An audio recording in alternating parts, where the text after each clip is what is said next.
Today was a good practice, a lot of good learning, a lot of stuff that goes on during the day, the walkthroughs, the meetings that are very productive. We get out here and try to put it into action, and I think we're seeing progress. I mean, we're a long ways from where we want to be, but a lot of good things happening.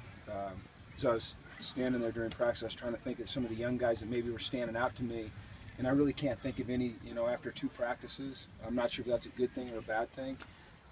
Maybe it means they're all doing well. Maybe it means that we're better as a team, and it's harder for them to stand out. But like I said, what I like about our team is our intensity, our focus, and we seem to have a sense of urgency. So if we can maintain that, and it gets harder every day when you're up here because you get fatigued, but if we can maintain that, then we can make a lot of progress while we're here. So that's about it. Injury updates. Mossy. They were saying it might be a couple weeks before he was full go again. I mean, full contact. So that means he could be back out here in a couple of days doing things. But today he is much improved. Like his range of motion is almost back to normal. And Mossy's a pretty tough guy. So hopefully it's sooner rather than later. What did they term it as?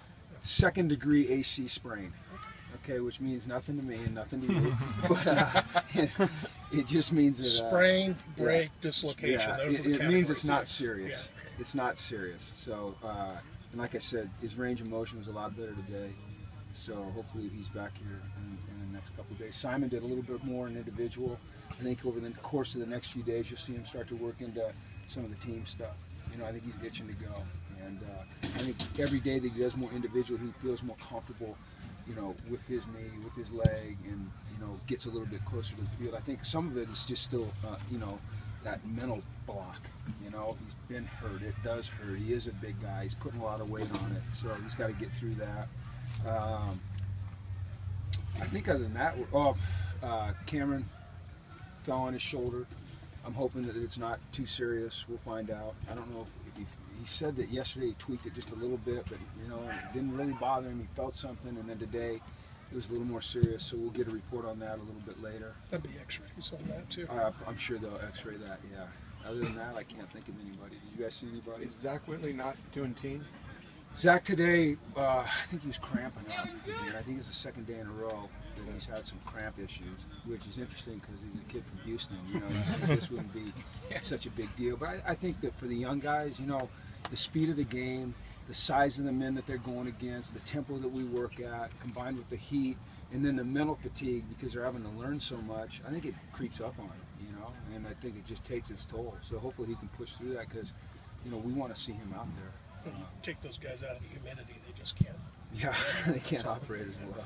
How big of a difference is it this year compared to 2 years when, within the first few days there were like 15 guys down or something?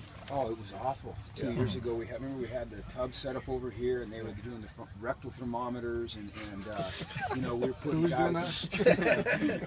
I wasn't. I just want to clear that up. They were up to their necks in the ice baths, and I think the temperature right now is perfect. We can get a lot done. But yeah, it was brutal 2 years ago. Maybe it'll heat up a little bit. I mean, like I've said a million times, the heat is kind of a bonus because it forces us out of our comfort zone, but that's not the main reason we're here. That was brutal 2 years ago. Those poor kids. And it just happened to be the day that, if you guys recall, that, because we have doctors that are on rotation, and we had 2 female doctors, the worst day.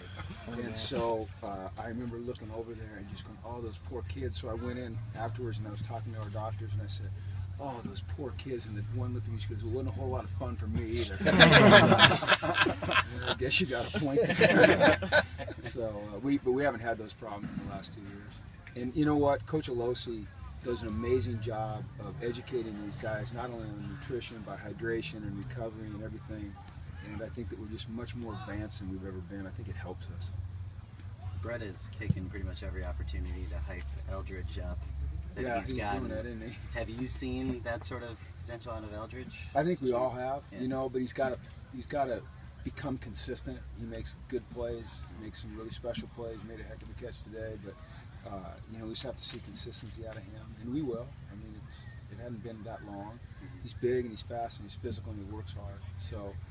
And I'm glad that Brett has trust in him. The thing that you see with Brett and all the receivers really is you do see chemistry and you see trust with Devin Lucien, with Thomas Duarte, with Jordan Payton, with Devin Fuller, you know, now a little bit with Eldridge, and we just got to keep developing that. Can you tell that maybe Eldridge is a little faster than he was when you first got him here? Well, I think, yeah, you know, the further you get away from that knee, you know, he becomes more comfortable, and he doesn't have the brace on anymore, and he's probably, you know, back to at least close to where he was before he hurt his knee. Maybe he's a little bit better. You know, I mean, I know one thing: he works about as hard as anyone you'll ever find. Is it taking him a little bit longer, maybe, than some other people to get over the mental part No, of that? not my experience. Isn't that? Here's what they always say. You know, it's 6 to 9 months and you'll be back. You can be back, but at what level are you back? You know, and at his position, it's a little bit different than maybe an offensive lineman. You know, where your movement's limited. So, my experience with players coming off of knees is that it's more than a year. You know, I mean, it just takes more than a year to where you're really feeling confident in that knee again, and that's where I think he is. So. Seems like you were getting after him a little today. Is that setting the tempo, setting the tone? Yeah, I mean, I just, like I told him, I mean, we have a certain standard here and the way we want to do things, and my job is to make sure we're always, you know, pushing that standard, and if I see something that isn't right, I got to address it, and sometimes, you know, with the music blaring, it's hard to get my message across in a gentle voice, so sometimes I just have to be a little bit loud, and, you know, I like an intense practice, you know, and a lot of times that has to start with the way the coaches approach it. So, is that your playlist? No. I know the playlist. The playlist is actually designed for different parts of practice. Like individual, you guys have noticed is all that, like, you know, like we get AC/DC. I don't think we've had any Journey, but like Black Sabbath, and what else do we get? You're kind of a rock and roll guy. Nothing I like. It's so more. far. It's kind of more up tempo, you know, but grinding kind of music. And then we always go country during one-on-one. I'm not exactly sure why we go country. No, that might be for Jerry Newheiser.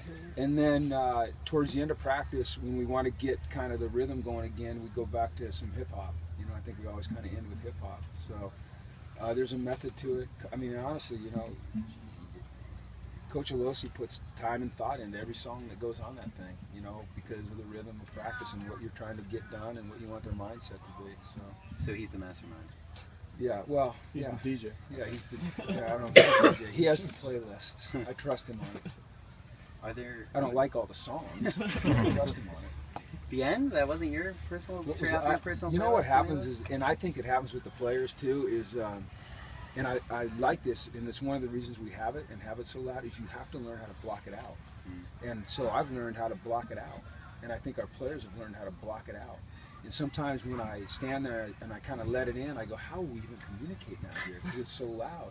But I think it's a really positive thing for us to have to learn how to, you know, eliminate all that and just focus on what we're doing. I think it helps us.